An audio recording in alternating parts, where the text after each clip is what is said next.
ज्ञान योग, सांख्य योग, वो नॉलेज जहां पर हमें पहुंचना है, उस रियलाइजेशन के लिए, उस एक एहसास के लिए, उस मंजिल को पाने के लिए। लेकिन कौन सा पहले? क्या कर्म योग, ज्ञान योग और भक्ति योग ये तीन अलग अलग रास्ते हैं? ये तीनों एक दूसरे से जुड़े हैं, या एक दूसरे की तरफ जाता है और दूसरा तीसरे की तरफ जाता है? क्या तीनों में कोई संबंध है? क्या किसी एक रास्ते से उस मंजिल तक पहुंचा जा सकता है, या एक रास्ता दूसरे रास्ते की तरफ ले जाता है और दूसरा तीसरे की तरफ, और फिर वो मंजिल? मैंने बहुत सारे लोगों को देखा है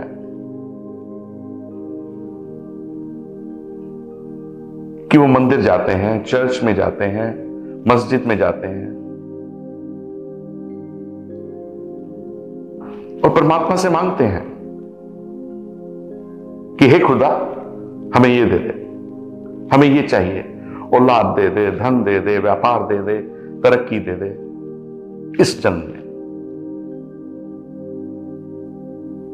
या अगला जन्म हमारा अच्छा हो, हम स्वर्ग में चले जाएं, जन्नत में चले जाएं, इसलिए हम भक्ति योग में हैं, हम उसकी एग्जिस्टेंस को मानते हैं। पर ये डर और ये लालच जब तक है तब तक भक्ति योग भी नहीं है। जब वास्तव में भक्ति योग होगा, जब वास्तव में आप भक्ति योग में होंगे, तब ये सारी इच्छाएं अपने आप खत्म हो जाएंगी। पर वहां तक, उस हद तक, उस जगह तक पहुंचना आसान नहीं है। आप भक्ति कर सकते हैं पर भक्त नहीं हो सकते।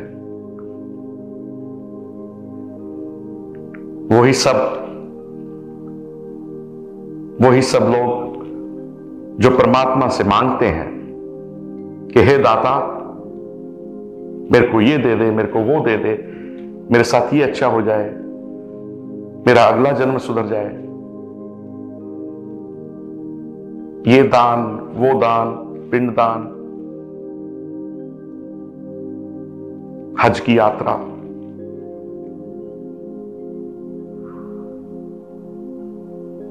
और फिर मन में शंका लिए बैठे हैं कि क्या भगवान है? तो ये मानना जो है, ये भक्ति जो है, सिर्फ ऊपरी सतह तक है और उसका कोई फायदा नहीं, कोई लाभ नहीं।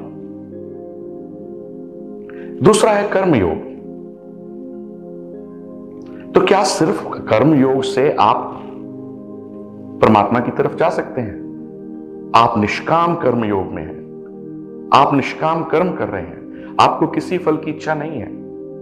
आप जो भी कर्म कर रहे हैं वो कर्म करने के लिए कर रहे हैं, लेकिन आप उसमें सम्मिलित नहीं है। आपको किसी चीज की आकांक्षा उस कर्म को करने से नहीं है, तो वो निष्काम कर्म है। तो अगर आप अपने जीवन में निष्काम कर्म करते हैं, तो क्या उस मंजिल तक पहुंच सकते हैं? क्या उस रियलाइजेशन तक,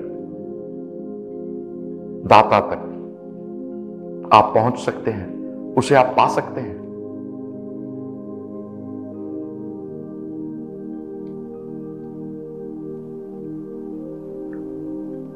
लेकिन अगर आप देखें, अगर आप निष्काम कर्म योग करेंगे, अगर आप निष्काम कर्म करेंगे, अकर्म करेंगे, जिसमें आप सम्मिलित नहीं हैं, तो वो तभी पॉसिबल है, वो तभी मुमकिन है जब उसमें भक्ति हो, जब आप भक्ति योग में भी हैं। बिना भक्ति योग के आप कैसे एक कर्म कर सकते हैं जिसकी कि आपको फल की इच्छा ना हो? तो कर्म योग में भक्ति योग जो है वो समाहित है। अकेले भक्ति योग से आप शायद कर्म योग को पाना मुश्किल है। लेकिन अगर आप धीरे धीरे धीरे धीरे एक दिन में एक बार, दूसरे दिन में 2 बार, तीसरे दिन में 3 बार, 6 महीने के बाद दिन में 50 बार, 1 साल के बाद दिन में 100 बार, आप जो भी कर्म करें धीरे धीरे धीरे धीरे उसको देखें, अपने आप को अलग खड़ा करें। आप सिर्फ दर्शक बने और कर्म करें, पूरे पूरे जी जान से करें, लेकिन कोई इच्छा ना करें। ये प्रैक्टिस करें, ये अभ्यास करना शुरू करें, तो आप देखेंगे कि आपका भक्ति योग, जो वास्तव में भक्ति योग है, वो सुदृढ़ होता जाएगा।